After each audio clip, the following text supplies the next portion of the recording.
राधे राधे। आप सभी को नमस्कार है। प्रातःकाल कार्तिक मास की खुशियां मनाई तुलसी विवाह की। और तुलसी जी अब शालिग्राम के साथ विराजमान हैं और हम नमन करते हैं भगवान शालिग्राम जी और तुलसी माता जी को।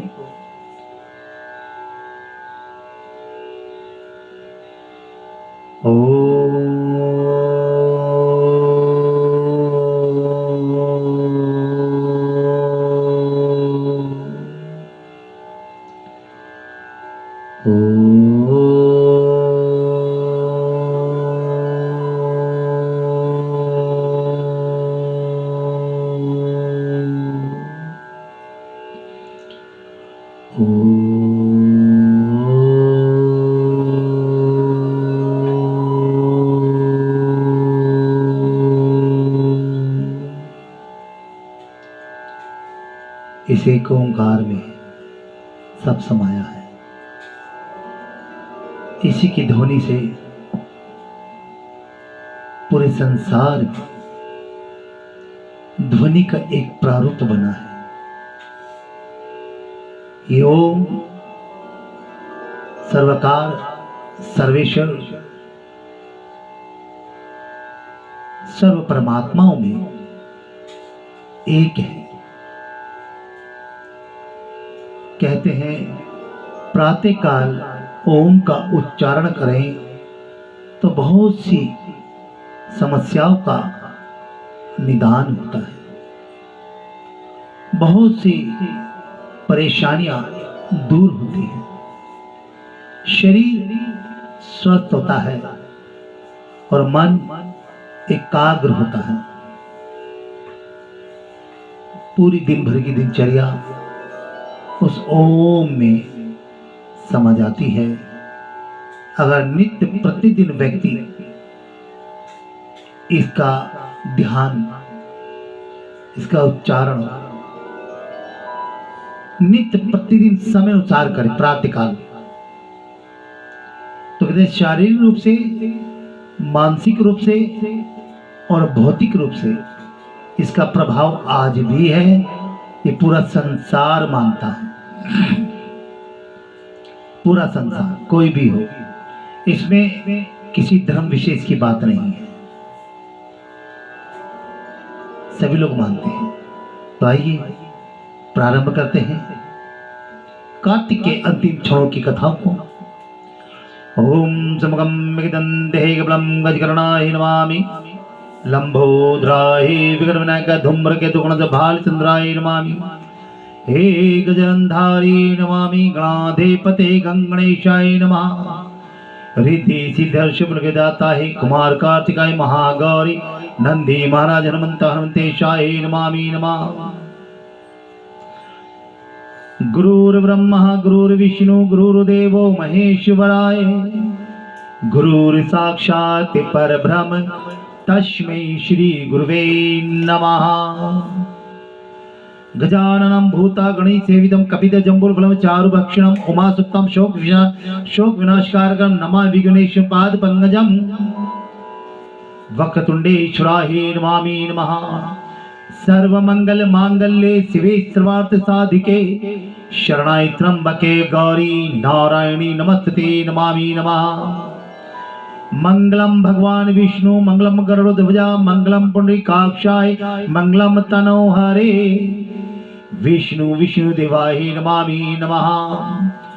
त्र्यंबकं यजामहे सुगंधिं पुष्टिवर्धनम् उर्वारुकमिव बन्धनात् मृत्युर्मुक्षीयमामृतात् पितृभ्यां पितृेशाय नमामि नमः। नमतस्यै मातपिताय नमामि नमः। धरती माता जननी माता गंगा माता गौ माता ही नमामि नमः। अन्नपूर्णा मातेश्वरी नमः। माता भवानी मातेश्वरी नमः। अपने अपने गुरु महाराज जी की जय, सद्गुरुदेव भगवान की जय, राधा रानी की जय, जुगल जोड़ी सरकार की जय। कल हम तुलसी जी के अध्याय पर थे और तुलसी जी का कल विवाह बड़े हर्षोल्लास के साथ मनाया गया और बड़ी खुशियों के साथ इस पर्व को पूर्ण किया गया।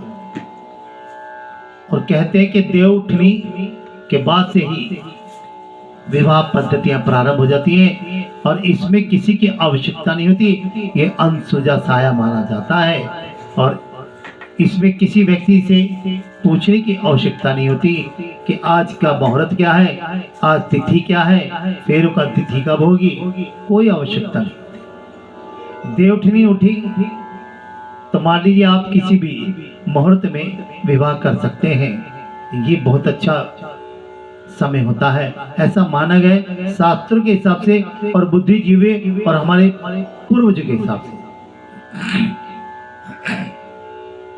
तो एक बारी बोलिए राधे राधे। और फिर चलते हैं उन दो बहनों की कथा पर, गंगा और जमुना की। क्या हुआ? क्या कार्तिक में उनको कोई लाभ हुआ या उनको कोई दंड मिला? ये फैसला कार्तिक की कथाओं से मिलेगा और हमें भी सीख मिलेगी और आपको भी कुछ जानने योग्य बातें प्राप्त होंगी। कथाओं का यही महत्वपूर्ण योग होता है और उन सभी कथाकारों को हम नमन करते हैं जो साध संगत के साथ इस धर्म की चर्चा को करते हैं और मानव जाति को सद्मार्ग की ओर लेके चलते हैं।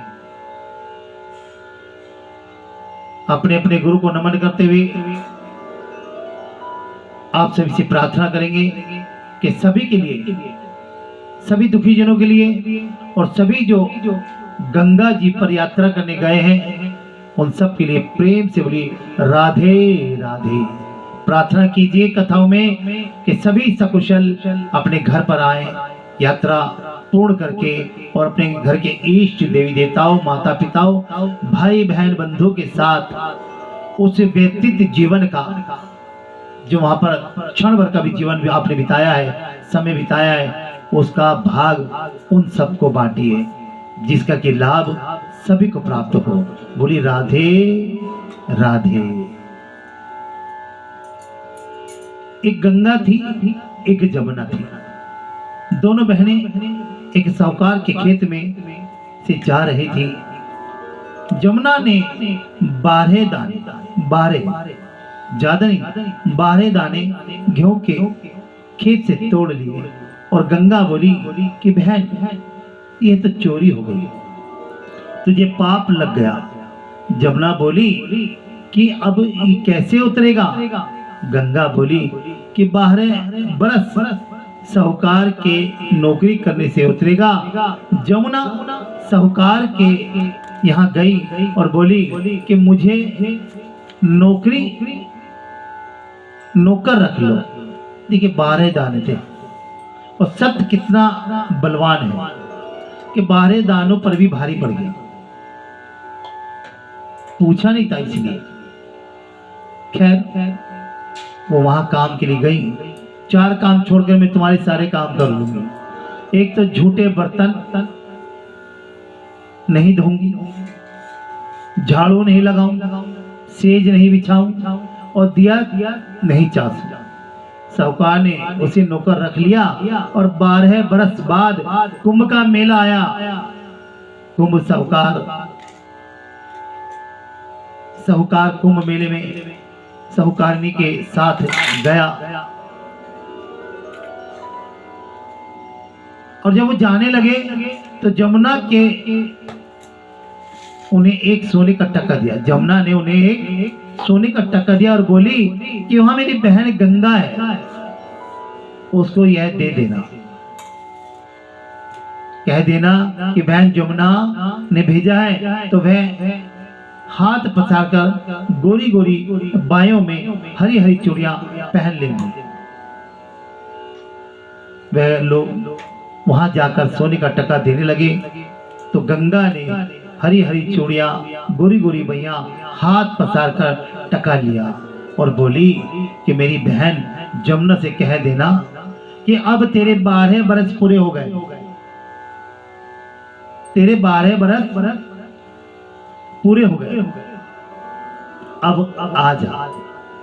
साहूकार के घर दोनों घर आए और जमुना से बोले कि तेरी बहन बोली कि तेरे 12 बरस पूरे हो गए, तू आ जा।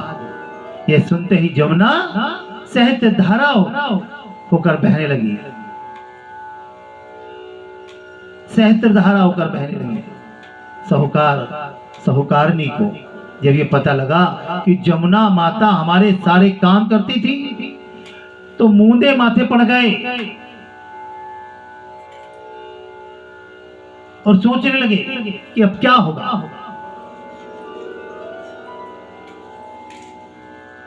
कैसे उतरेगा ये पाप। उधर जमुना गंगा के पास गई तो गंगा ने पूछा कि तो साहूकार और साहूकारनी को धीरज बांधकर आई है या नहीं। जमुना बोली कि मैंने तो कुछ भी नहीं कहा। गंगा बोली कि जा उनका धीरज बांध कर आ, नहीं तो उनको संतोष कैसे होगा। जमुना दोनों के सपने में आई और बोली कि तुम उदास क्यों हो। बोले कि हमने तुम्हारे से ऊंचा नीचा सब काम कराया, अब हमारा पाप कैसे उतरेगा। जमुना बोली कि तुम्हारे कोई पाप नहीं लगा, मैं तो अपना पाप उतारने आई थी। तुम्हारे खेत से 12 दाने गेहूं के तोड़ लिए थे, इसलिए मुझे दोष लग गया था और तुम्हारे यहाँ 12 साल काम करने से उतरा है। तुम उठो, तुम्हारी कोई दोष नहीं लगा, तुम्हारी खूब धन लक्ष्मियां हो जाएगी और तुम्हारी मुक्ति हो जाएगी। हे जमुना माता, जैसे मुक्ति साहूकारनी को दी वैसे सबको देना। हमें भी प्यार और हमारे सारे परिवार को प्यार देना। देखिए कहने का तात्पर्य कथा में क्या है। बात 2 बहनों की नहीं है, बात है 12 दानों। लेकिन आज तो ये विषय नहीं बनता। आज तो किसी का कुछ भी गायब कर दो, आंख बंद कर लेता है, कुछ नहीं पता। और फिर जब भोगन आती है तो एहसास करता है। और एक बात का याद रखिएगा, इंसान जैसा व्यवहार करता है अंत समय में उसको वैसा ही मिलता है। अगर आप किसी का दिल दुखाते हो तो ये मान लीजिए बुढ़ापा तुम्हारा बहुत बुरा होगा, कोई तुम्हें सहारा नहीं देगा। अगर आप किसी को तेज ऊंचे स्वर में बात करते हो तो मान लीजिए आप की बातें सुनने वाला कोई नहीं होगा। आप बुढ़ापे में चिल्लाते रह जाओगे कि बेटा ये काम कर दे, बेटा वो काम कर दे, लेकिन वो मजबूरी होगी क्योंकि तुम्हारे कर्म का फल होगा। यदि आप किसी के साथ बेईमानी करते हैं तो उस समय में तुम्हारे साथ इतनी बेईमानी होगी कि तुम उसको बर्दाश्त नहीं कर पाओगे, लेकिन लाचार रहोगे। और ऐसा हो रहा है, हम देखते हुए भी नहीं बदल पा रहे, हम समझने का प्रयास भी नहीं कर रहे कि ऐसा उसके साथ क्यों हो रहा है। लेकिन हाँ, एक बात जरूर कह देंगे कि सब इसके कर्मों का फल है। तो भाई अपने कर्मों को तो देख। ये दुनिया सबके लिए एक समान है, ये समय सबके लिए एक बराबर है। जो सजा उसको मिल रही है वही सजा तेरे लिए भी होगी। मुकर्रर कर रखे उस परमात्मा ने। उसकी अदालत में कोई छोटा कोई बड़ा नहीं होता और उसकी गवाही यहाँ पर किसी की गवाही नहीं चलती। कहते कि मेरे तो झूठ नहीं बोला, पूछ लो।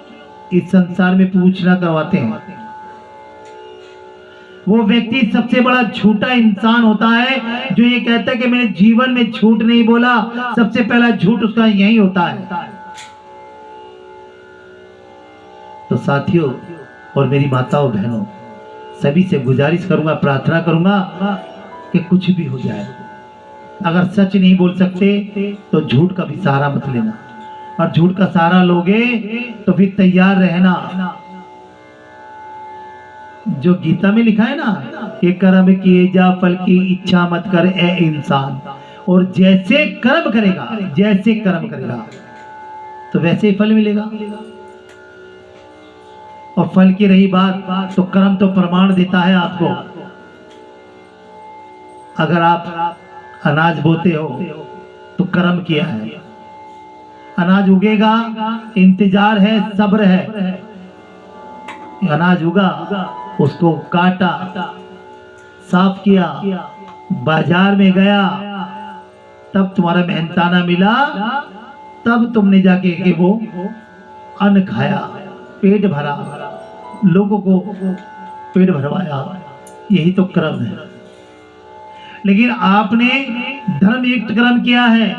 कर्म का मतलब ही बार बार हम आपको बताते हैं कि धर्म युक्त कर्म करना चाहिए, अन्यथा कर्म तो सभी लोग कर रहे हैं। एक जानवर भी कर्म कर रहा है, पक्षी भी कर्म कर रहा है, बहती गंगा की धारा भी कर्म कर रही है, लेकिन धर्म युक्त किसका है, ये बड़ी विशेष बात है। परमात्मा उसी धर्म को, उसी व्यक्ति को देखता है जो धर्म युक्त कर्म करता है, सहायता युक्त करता है, मदद करता है, किसी का दिल नहीं दुखाता, किसी को परेशान नहीं करता और किसी की भी सहायता करता है, तो वो धर्म युक्त धर्म कर्म करता है।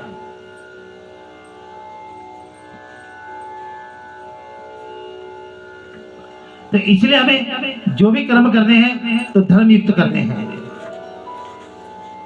इसी सिलसिले में एक और कथा थी, लपसी और तपसी। ये आगे कथा हम बताते हैं आपको।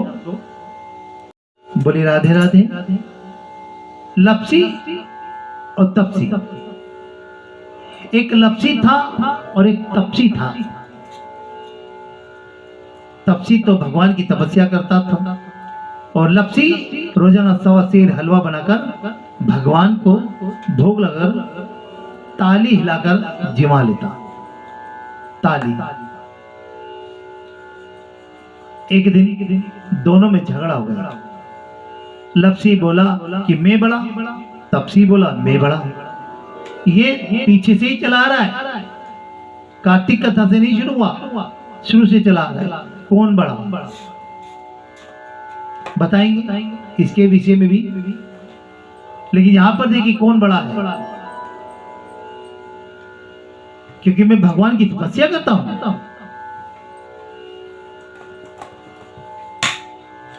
अब नारद जी को बीच में ले लिया इन्होंने। नारद जी को बीच में ले लिया है। उनसे पूछ रहे हैं कि हमें कौन बड़ा है। नारद जी बोल बैठे कि चलो मैं करता हूं तुम्हारा फैसला। दूसरे दिन तपसी नहाकर आने लगा तो नारद जी ने 1.25 करोड़ का एक मुद्रा फेंक दिया, गिरा दिया और तपसी क्या गया। उसने आंखें खोलकर देखा तो मुंदड़ा पड़ा है। उसने उठा के पैर के नीचे दबा लिया और तपस्या करने लगा। उधर लपसी 1.25 सेर का हलवा बनाकर भगवान के भोग लगाकर ताली हिलाकर झिम लिया। इतने में नारद जी आए और दोनों को अपने पास बिठाया और दोनों पूछने लगे कि कौन बड़ा। तपसी और लपसी दोनों ने प्रश्न कर दिए, हम में से कौन बड़ा। नारद जी ने तपसी से कहा कि अपना पांव हटा। पांव हटाते ही मुद्रा निकला। तब नारद जी बोले कि मुद्रा चुराने से तेरी तपस्या भंग हो गई। इसलिए लपसी बड़ा है। तपसी कहने लगा कि मुझे मेरी तपस्या का फल कैसे मिलेगा। नारद जी बोले तेरी तपस्या का फल कार्तिक नहाने वाले देंगे, कार्तिक नहाने वाली देगी। सब कहानी कहकर तेरी कहानी नहीं कहेगी तो कार्तिक का फल तुझे हो पाएगा। देखिए क्या बात है, इसमें कथा लपसी तपसी की विशेष नहीं है। अगर उसकी कहानी कार्तिक में नहीं कही, ना किसी ने सुनी, तो उसका फल तुम्हें नहीं मिलेगा। लेकिन कहानी कहने पर उसका फल तुम्हें मिलेगा। धोती देकर गोछा नहीं देवे, सीधा देकर दक्षिणा नहीं देवे, ब्राह्मण जिमा का दक्षिणा नहीं देवे, दीवा चास के हाथ ना जोड़े तो तेरा पुण्य कपड़े के कपड़ा दे के बटन न लगावे, दाहिने हाथ से नाड़ा बांधे तो सबका फल तुम्हें हो जाएगा। इतना कहकर नारद जी चले गए। अब उसको तो फल इनसे मिलेगा, लेकिन लपसी को फल मिल चुका है, वो बड़ा है क्योंकि उसने बिना स्वार्थ के ये काम किया था। तो ये थी लपसी और तपसी। आगे चल के आपको चिड़ा चिड़ी की कथा बताते हैं कि एक चिड़िया, हरिओम तत्सते नमः, एक बुढ़िया कार्तिक का व्रत करती थी। तो उसको भगवान विष्णु, भगवान श्री कृष्ण खिचड़ी का कटोरा रख जाते और बुढ़िया व्रत खोल लेती। पड़ोसन देखकर जलती कि इसका कोई नहीं, फिर भी खिचड़ी इसको खाने के लिए मिल जाती है। जो ठाकुर के भक्त होते हैं ना, उनका इंतजाम ठाकुर स्वयं करते हैं। कहां से कैसे कुछ नहीं पता। और लोग ईर्ष्या करते हैं कि कोई नहीं है फिर भी इसको भोजन मिल रहा है, लेकिन ये नहीं सोचते कि इसकी तपस्या का फल इसे भगवान दे रहा है। ईर्ष्या से ज्यादा आप तप कीजिए, मेहनत कीजिए, फल अवश्य मिलेगा। एक दिन बुढ़िया कार्तिक नहाने गंगा जी गई। भगवान आए, खिचड़ी का बेला मकान में रख गए। पड़ोसन ने खिचड़ी का बेला उठाकर मकान के पिछवाड़े फेंक दिया। ऐसे होते हैं जो ईर्ष्यालु होते हैं, पीछे फेंक दिया। और बुढ़िया आई तो खिचड़ी का बेला रख देखा तो उसको नहीं मिला। वह भूखी रही और कहने लगी कि कहाँ गई मेरी खिचड़ी, कहाँ गया मेरा बेला। और पिछवाड़े में उस खिचड़ी के 2 फूल बनकर उग गए। उस खिचड़ी के 2 फूल बन गए। एक दिन राजा शिकार खेलने गए तो बुढ़िया के घर के बाहर से जा रहे थे तो उनको ये फूल दिखाई दिए। राजा फूल तोड़कर ले गए। रानी ने फूल देखकर सूंघे तो रानी को गर्भ रह गया। राजा रानी के कोई संतान नहीं थी। फूल सूंघने से रानी को 2 लड़के पैदा हो गए। लड़के बड़े होने लगे पर बच्चे किसी से भी नहीं बोलते थे। दोनों लड़के शिकार खेलने जाते तो रास्ते में बुढ़िया मिलती। बुढ़िया कहती कहाँ गई मेरी खिचड़ी, कहाँ गए मेरे बेला। लड़के कहते हम ही तेरी खिचड़ी, हम ही तेरा बेला। जब भी लड़के शिकार खेलने जाते बुढ़िया कहती तो लड़के वही जवाब देते। राजा को पता चला तो राजा ने बुढ़िया को बुलाया और कहा कि तुमसे, हमसे तो ये बोलते नहीं, तुमसे कैसे बोलते हैं। बूढ़े ने कहा कि मुझे इस बात की कुछ नहीं पता, क्यों बोलते। मैं कार्तिक व्रत करती तो कृष्ण भगवान मुझे खिचड़ी दे जाते थे। यहां मेरी खिचड़ी हुआ करती थी। एक दिन मैं गंगा नहाने गई तो मुझे ना मेरा बेला मिला ना मेरी खिचड़ी मिली। तब से मैं ये बोलती हूँ कि कहाँ गई मेरी खिचड़ी, कहाँ गई मेरा बेला। तब लड़के बोले कि तुम्हारी पड़ोसन ने खिचड़ी फेंक दी थी, उस खिचड़ी के फूल बन गए, राजा तोड़ के ले गए। राजा के संतान नहीं थी और वो फूल हम ही हैं। हमें भगवान ने बुढ़े के लिए भेजा है। तब राजा ने बुढ़ियों को अपना महल में ही रख लिया। ये घटनाएं हैं जो घटी हैं, तभी कहानी बनी है, तभी कथा बनी है। बोलिए राधे राधे। अपनी वाणी को यहीं विराम कराते हैं। तो कुछ लोग गंगा जी गए हैं कार्तिक नहान के लिए, और अभी गुरुदेव जयंती आ रही है जिसको बड़ा नहान कहते हैं। और कार्तिक की समाप्ति पूर्णता इसी नहान पर होती है। देखिए कितनी विशेष बात है कि श्रीमद् वाल्मीकि भगवान के प्रकटोत्सव से कार्तिक प्रारंभ होता है और गुरु नानक जयंती के ऊपर समाप्त होता है।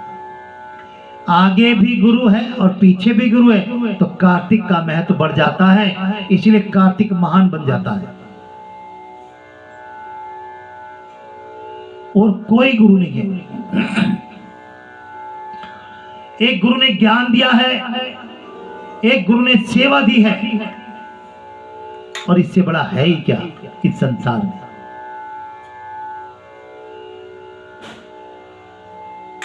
एक से रामायण है, एक से भूखों की सेवा, असहायों की सेवा है। आज आप देखते होंगे किसी भी गुरुद्वारे पर जाओ, वहां सेवा सबसे बड़ा धर्म है। पूजा करो या ना करो, सेवा जरूर करो, भूखे को खिलाओ। देखिए आज इतने बड़े लंगर कहीं नहीं लगते जितने गुरुद्वारों में लगते हैं, और वही सेवा भाव हरिहर आश्रम में आपको देखने को मिलेगा। क्योंकि श्रीचंद महाराज जी के श्री चरणों की सेवा जो कर लेता है वो सेवादार बन जाता है। इनके सुपुत्र हैं श्रीचंद महाराज जी नानक देव जी के, तो कोटि कोटि प्रणाम करते हैं गुरुजनों को। और इस कार्तिक व्रत का जो महत्व है वो इन दोनों गुरुओं से बनता है। एक में जब शोभा यात्रा निकलती है तो 33 कोटि प्रकार के देवी देवता नमन करते हैं, और जब कार्तिक का स्नान करते हैं तो 33 कोटि प्रकार के देवी देवता आखिरी दिन वो गुरु जी के भोग में जाकर के भोजन ग्रहण करते हैं, वो आनंद लेते हैं भंडारे का, लंगर का, और पूरे संसार को आशीष देके जाते हैं कि अगर हो तो इन दोनों गुरुओं के श्री चरणों का नमन कीजिए, कभी भी आपको दुख नहीं मिलेगा। बोले राधे राधे। सद्गुरुदेव भगवान की जय।